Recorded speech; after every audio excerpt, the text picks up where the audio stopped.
Aujourd'hui, on va vous offrir le test le plus complet sur la catégorie de moto la plus prisée. Un hyper test spécial Roadster Midsize. Et là vous allez dire, c'est quoi un hyper test? Eh ben c'est un test, mais genre hyper complet. Avec des prises de mesure très précises des performances des machines et un protocole d'essai indiscutablement objectif et indéniablement précis. Enfin, selon nous. Mais avant de vous parler de notre méthodologie, on va découvrir les machines du jour. Voici les machines que nous allons confronter. Il y a ici pas moins de 9 Roadster Midsize. Ces motos ont des moteurs compris entre 700 et 900 cm3. Dans sa vie, presque chaque motard a posé ou posera ses fesses sur l'une de ces selles. Il était donc grand temps que quelqu'un se charge de comparer comme il se doit leurs performances. Et c'est Highside qui s'y colle. On attaque les présentations avec la plus accessible financièrement parlant. À 8 599 €, l'Aprilia Shiver développe 95 chevaux pour 218 kg. Son gros bicylindre en V est le moins puissant du jour. C'est aussi la plus lourde de cet hypertest. Elle présente donc le moins bon rapport poids-puissance du lot. Mais les chiffres sont parfois trompeurs. Et si elle a des forces insoupçonnées, nous les trouverons. À 8 870 €, la BMW F900R est la deuxième moins chère du jour. Encore un bicylindre de 900 cm3, mais parallèle ici. Ce nouveau roadster fraîchement arrivé sur le marché développe 105 chevaux pour 211 kg.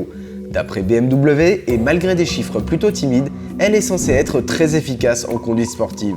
On va voir ça. La suivante est une petite turbine japonaise. À 8 899 €, la Suzuki GSX-S propose un 4 cylindres en ligne 750 cm3, 114 chevaux et 213 kg. Rare survivante de la catégorie avec cette architecture moteur, elle perpétue l'âme des roadsters rageurs et hurleurs dans les tours. Quatrième sur la liste des bons plans économiques, la turbulente Yamaha MT-09 s'échange contre 9 199 €. Cet engin propose un moteur radical. Son 3 cylindres de 847 cm3 développe 115 chevaux agressifs. Son poids, seulement 193 kg. Ce qui en fait un engin fun à piloter, mais avec la réputation d'être brouillon dans les virages. Son moteur va-t-il compenser une partie cycle un peu trop light? La cinquième est la notoire Kawasaki Z900. À 9 499 €, l'ultime mouture de la Z est de loin la plus performante jamais conçue par Kawasaki dans le segment midsize. Le moteur est le plus puissant du jour avec 125 chevaux pour un poids de 212 kg. Cette Z900 frôle avec la limite de la catégorie supérieure, à savoir les gros roadsters, mais ce n'est pas nécessairement un avantage pour le test du jour, plus gros étant souvent opposé à Chrono. À l'opposé de cette philosophie, on trouve la KTM 790 Duke à 9 899 €. Plutôt que de tout miser sur un gros moteur, les Autrichiens misent sur la légèreté. Ce petit bicylindre parallèle de 790 cm3 produit que 105 chevaux, mais sa partie cycle ultra compacte et légère en fait une lame d'environ 185 kg. De quoi en faire une sérieuse prétendante aujourd'hui. On passe maintenant à la tueuse de la catégorie, la Triumph Street Triple. Depuis qu'elle est apparue sur le marché en 2007, l'anglaise annihile toute concurrence quand il s'agit de faire parler le chrono et la vitesse de passage en courbe. Il s'agit d'un 3 cylindres en ligne de 765 cm3 qui développe 118 chevaux pour 185 kg. Ce moteur très équilibré a toujours été un super compromis entre caractère et efficacité. Et sa partie cycle redoutable est prévue pour être exploitée comme celle d'une vraie moto sportive en virage. Ici, la version R, soit le modèle standard proposé à 9 900 €. 2 000 € plus loin, soit 11 900 €, nous avons une nouvelle joueuse dans la catégorie, la KTM 890 Duke R, une version hypertrophiée de la 790 Duke. 16 chevaux de plus, soit un total de 121 et 3 kg de moins.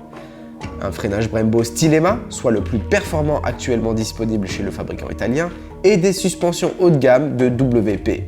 Sur le papier, ce truc pourrait pulvériser le game, même si elle a une concurrente qui n'a jamais perdu un seul match. La Triumph Street Triple RS, c'est la plus chère ici présente, culminant à 12 100 €. Elle développe 5 chevaux de plus que la version R, pèse 2 kg de moins, dispose de suspensions et de freins plus performants, d'un tableau de bord plus sophistiqué et d'une finition supérieure. Sur le papier, elle est meilleure, mais est-elle meilleure au point de justifier un écart de prix aussi conséquent avec sa petite sœur? Nous allons vite le découvrir.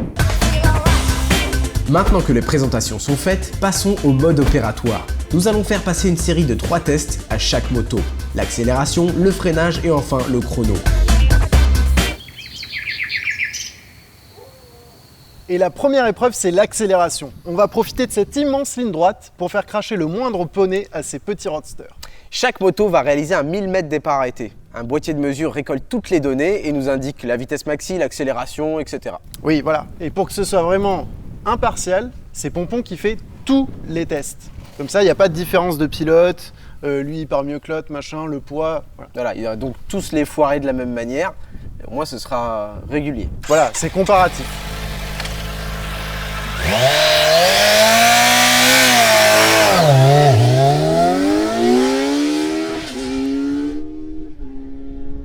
Il allait chercher le pain ou...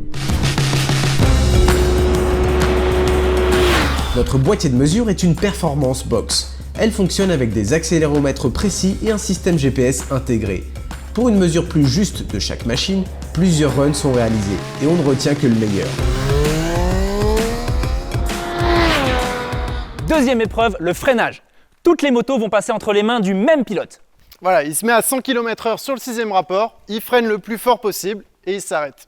Le boîtier va mesurer le temps qu'il met pour passer de 100 à 0 km/h. Allez champion, à toi. Allez, J'ai toujours rêvé de lui faire ça. il me l'a tellement fait. Comme pour l'accélération, la Performance Box donnera la mesure de décélération. Ici, le temps que chaque machine va mettre à freiner de 100 à 0 km/h. On ne retient que le meilleur résultat obtenu. La dernière épreuve est le chrono. Adrien, François et moi devons effectuer un nombre de tours identique sur chaque moto. Nous calculons ensuite le temps moyen réalisé sur chaque moto avec la moyenne de nos 3 chronos. Ceci donne une lecture plus concrète de la performance de chaque machine puisque c'est le résultat obtenu avec 3 pilotes au style et niveau différents. On est donc au plus juste. Et pour que le résultat obtenu soit indiscutable, toutes les machines sont montées avec les mêmes pneumatiques, des Pirelli Diablo Rosso Corsa 2. Un pneu route sport qui offre un temps de chauffe rapide et un niveau d'adhérence suffisamment élevé pour mettre en contrainte ses roadsters. Chaque moto sera donc classée selon sa performance sur chaque épreuve. La place moyenne obtenue sur les 3 épreuves donnera la place de la machine au classement général. C'est on ne peut plus simple et le résultat, c'est maintenant. Donc, on a fait notre classement en faisant la moyenne des classements du freinage, de l'accélération et forcément du chrono. Quand on fait la moyenne de toutes, la moins bonne, c'est... Faut qu'on devine ou... Bah, vous le savez, vous les avez essayés. Bon, je me lance. Vas-y. Shiver. Ouais. Aprilia Shiver. Bon, c'était assez évident. Pas mal. Moi, pour ma part, c'était pas la moins rapide au chrono, alors que je m'attendais vraiment à ce qu'elle soit dernière. Et à part cette sensation bizarre qu'elle a, tu sais, de bascule de droite à gauche, d'avant en arrière, quand tu attaques avec, en fait, ça la stabilise à mort. Elle arrête de faire ces mouvements bizarres. Mais quand c'est sur un rythme moyen, elle est étrangement instable. En fait, c'est quand elle est en contrainte qu'elle arrête de faire ces mouvements à la con. Là. Ouais, mais elle n'est pas assez performante pour que tu la mettes vraiment en contrainte. Il y a toujours des instants où on fait ces trucs bizarres. Oui, et Toujours. puis le moteur, il avance pas beaucoup quand même. Pas des masses. Ouais. Le freinage, des fois tu te demandes si tu es en train de vraiment appuyer sur le frein ou Il y a un pas. problème de feeling en fait, sur la poignée de gaz, sur le levier de frein. Mais dans les faits, elle est plutôt performante, mais elle te redonne le retour d'information sur cette moto, il est vraiment pas clair en fait. Ouais, t'as l'impression de rouler un peu dans du coton. Elle est très filtrée. Putain, c'est ce que j'allais dire. C'est Et, très filtré. Il y a ce truc aussi qui est bizarre, c'est qu'elle a pas de frein moteur. Ouais, elle en a pas beaucoup, Ouais, c'est vrai. c'est étonnant. C'est surprenant pour un bicylindre, Bah ouais. de grosse cylindrée. Effectivement, quand tu rentres là-dedans, t'es là genre, tu sais, tu rétrogrades, tu fais 3, 2, 1, ah putain, ça va en fait, elle a pas trop de frein moteur. Encore une fois, ça aussi, c'est filtré. Ouais. Il se passe moins de choses que tu ne l'imagines en fait. Il y a sur cette beaucoup de moto. gestion, ouais, mais en fait, il y a beaucoup de gestion électronique. C'est ça, les gaz. Assez étrange de la poignée de gaz. Mais honnêtement, je m'attendais à pire. Bon, ça ne l'a pas aidé finalement sur le classement total, puisqu'elle avance pas. C'est vrai que c'est celle qui a la moins bonne vitesse de pointe, je crois. Ah oui. En termes de freinage, c'est une de celles qui freine le moins. Non, pas mal. Pas mal. Elle est dans la moyenne. D'accord. En Bonne fait, moyenne. c'est la VMAX, accélération et chrono. Enfin, c'est la perf Bah, pure. après, on le savait, Qui va- elle fait 95 chevaux. C'est la seule qui fait pas 100 chevaux en fait. Ouais. Et elle est un peu lourde. Donc forcément, ça peut pas faire des miracles. Mais si on parle que de performance, oui, c'est la moins bien. Par contre, en termes de caractère, d'ambiance à bord et tout, moi j'aime bien. C'est une moto qui a beaucoup d'agréments en fait, je trouve. Ouais. mécaniquement. Et même finalement, le train avant, même si tu as cette sensation un peu de coton et tout, c'est assez rassurant au final. Il faut quand même préciser, par rapport à d'autres motos beaucoup plus performantes, là où elle n'a pas été ridicule au chrono, c'est grâce à sa garde au sol. Elle a une meilleure garde au sol que les japonaises. Et ça l'a un petit peu sauvée. Parce que si elle avait une garde au sol pourrie comme la Suze, comme la Kawa et la Yam, là elle serait vraiment genre très très très loin derrière au chrono, quoi. Bon, bref, avec des signes. Non, faut trop lui. Bon, bref, C'est une petite moto bien brave, Elle est cool. qui n'avait pas sa place aujourd'hui parmi les concurrents. C'était dur. C'est super dur. C'est dur. Bah, Mais faut allez. bien Un mec qui l'achète et qui va faire du circuit avec, c'est pas une erreur. Genre, s'il a pas de c'est niveau, juste il veut dommage. apprendre. C'est juste dommage. En fait, si tu regardes pas le chrono, je pense que tu peux vraiment te faire plaisir et progresser. comme avec beaucoup de Non, motos. mais n'importe quelle Oui, moto peut oui, faire de la avec piste. Il y a même des une mecs qui font de la piste avec des 125. trails et des customs. Mais dans les faits, quand t'as le choix, tu fais pas ça. Bon. Avant-dernière, Hmm. donc 8ème. C'est à moi de deviner. Ouais. Voilà, tu alors, peux pas ne pas deviner. J'hésite entre deux. Ah. J'hésite entre deux. Mais non, bah oui, mais comme d'hab. Ouais. Elle est japonaise ou elle est européenne? Elle est japonaise. C'est la... C'est la Yamaha. Bah oui. Oui, la MT-09. Mhm.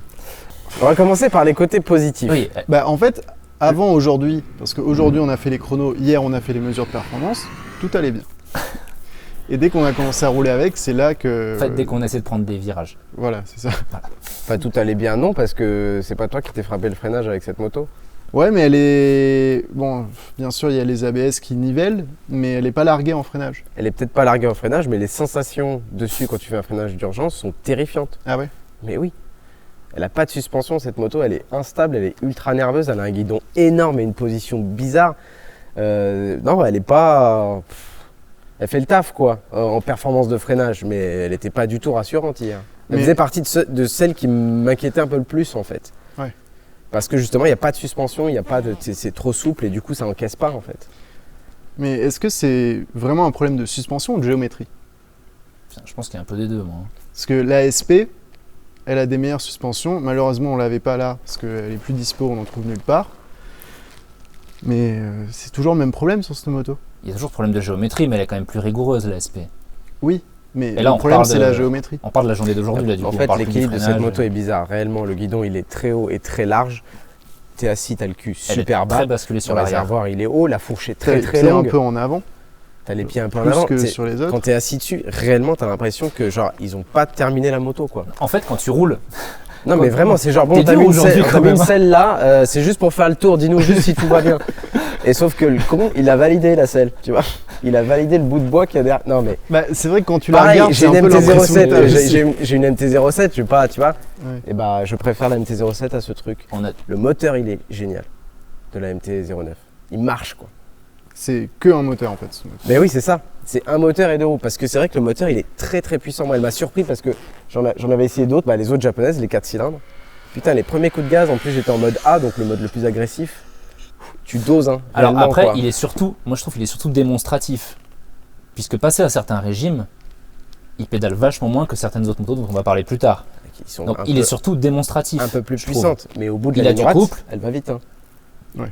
Elle Ouais, arrive oui, vite oui. au bout. Hein. À choisir pour le coup, mais 2000 fois la Shiver. Mais vraiment, Putain, ça la pèse tout le choléra là quand même. Non, jamais de la vie. bah moi je préfère la Shiver. Pourquoi faire? Là, pour faire ce qu'on en a fait aujourd'hui? Ah bah oui. Bah si. Non mais y'a que toi qui a roulé correctement avec la MT-09. Hein. Bah en fait c'est ma deuxième moins vite aussi. Ah. J'allais C'est juste dire, qu'il est mais plus vite que finalement nous, j'ai C'est pas... juste que tu tiens à la défendre en fait. Bah oui, parce que ce qu'elle apporte en termes de sensations, je veux bien le perdre en châssis. Moi ce qui m'énerve c'est que juste j'ai l'impression qu'il y a moyen d'avoir les mêmes sensations mais dans un châssis juste correct. Ouais, On oui. demande juste un châssis correct en fait. Même pas une lame, même pas un truc de ouf quoi. C'est vrai que les défauts en châssis ne la rendent pas meilleure ailleurs.